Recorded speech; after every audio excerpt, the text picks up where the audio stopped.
ጭንቀት ለማውጣት ከጭንቀት የምትወጣ ራስህን ስታሰራው ነው። ራስህን ቢዚ አድርግ፣ በስራ ራስህን ስራበት። ይገርማችኋል፣ አንድ እውነት እስኪ ልንገራችሁ። እኔ ታመሜ ሆስፒታል ዛሬ ብገባ አንተም ብትሆን አብረኛ ትታመምም፣ ወንድሜም ሊሆን ይችላል፣ እናቴም ልትሆን ትችላለች፣ ማንኛውም የምወደው ጓደኛዬ ቢሆን አብረኛ አይታመምም፣ አብረን ሆስፒታል አይተኛም። ይገርማል። ስለዚህ ስታመም አብረኝ ለማይታመም ሰው፣ ስሞት አብረኝ ለማይሞት ሰው ለምን እየተጨነቁ እየተጠበቁ ጊዜ እንገላለሁ? ለምን ራሴን እናጠቅማለሁ? ለምን ራሴን አጠፋለሁ ብዬ ራሴን አስባለሁ። እናንተም ልክ እንደዚህ ብልጥ እንድትሆኑ መክራችኋለሁ። አብራችሁ ለማይሞት፣ ስትቸገሩ አብራችሁ ለማይቸገር፣ ስትጨነቁ ጭንቀታችሁ ለማይገባው ሰው ትጨነቃላችሁ።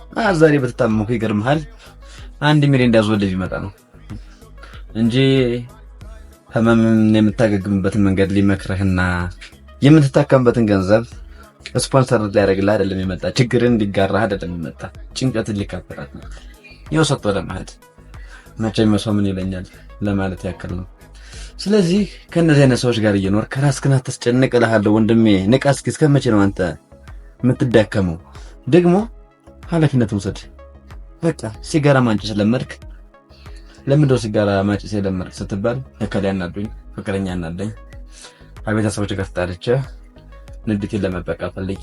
ከንዴት ከጭንቀት ለማውጣት ከጭንቀት የምትወጣ ራስህን ስታሰራው ነው። ራስህን ቢዚ አድርግ፣ በስራ ራስህን ስራበት።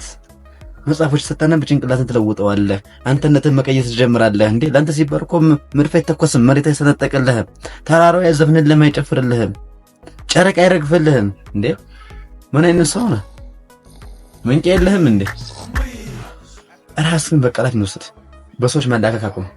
ሲጋራ ጭስ ጓደኛ ነበረኝ፣ ከሱ ጋር እየዋልኩኝ እሱ አስለመደኝ። እሱ ምንም አላደረገም። እኔው ከሚያጨስ ከሚቀም ሰው ጋር ቦል አልቀምም፣ አላጨስም። ለምን? ራሴን አውቃለሁ፣ ራሴን አምናለሁኝ። ትኩረት ይሄ አይደለም። ስኬት በቃ ይሄ ነው ዓላማ። ስኬት ማለት የምትሄድበት ጎዳና ነው፣ የሚያደርስ ቦታ። ለምሳሌ ከጅማ ተነስታ አዲስ አበባ መምጣት ብትፈልግ ይኸው መንገዱን አዲስ አበባ ይመጣል። ቻው። ደሴ ከሆንክ ለአዲስ አበባ የመምጣት ፕሮግራም ካለ ከደሴ አዲስ አበባ ትገባለህ። ይሄ ምን ማለት ነው? በቃ ዶክተር የመሆን ፕሮግራም ካለ ዶክተር እንዴት ሆናለህ የሚለውን ነገር ሰንቀህ መማር ብቻ ነው። የጦፈ ነጋዴ መሆን ከፈለክ ከነጋዴዎች ጋር ትላለህ። ፎ ያለ ንግድ ታስባለህ። ድምቅ ያለ ቢዝነስ ማን መሆን ዓላማ ላይ ብለህ ጭንቅላት ላይ ተንተራግረዋለህ። ማታውኑ አጀንዳ ትመዘግባለህ። በነገታው ጠዋት ላይ ስራ ትጀምራለህ። ከዛ ቢዝነስ ማን ትሆናለህ። ያደርሰሃል። ይሄ ምንድነው? የስኬት ጎዳና ነው። ስኬት ማለት የምትሄድበት መንገድ ነው እንጂ የምትደርስበት መጨረሻ የለውም። ስኬት መጨረሻ የለውም፣ መንገድ አያልቅምና። ስለዚህ እናንተም ብልጥ እንድትሆኑ መክራችኋለሁ። ጭንቅላታችሁ ተጠቀሙ። አብራችሁ ለማይተማመን ሰው ደግሞ ጊዜያችሁን አትጨርሱ። እነዚህ አይነት ሰዎችን አበሯቸው፣ ከህይወታችሁ አስወግዷቸው። አንዳንድ ሰው ከህይወታችሁ ሲወጣ ትሰበራላችሁ፣ ትደቃላችሁ። ግን ማይጠቅሙ ከሆነ ችግር የለውም። ለምን ተጠቃለህ?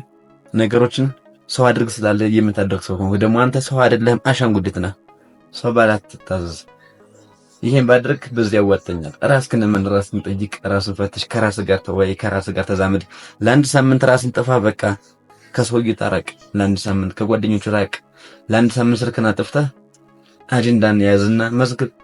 ለወደፊት ክሬት የምታደርገው የምትፈጥረውን አይዲያ ማሰብ አለብህና ራስህን እንድታሰራ ፈልጋለሁኝ።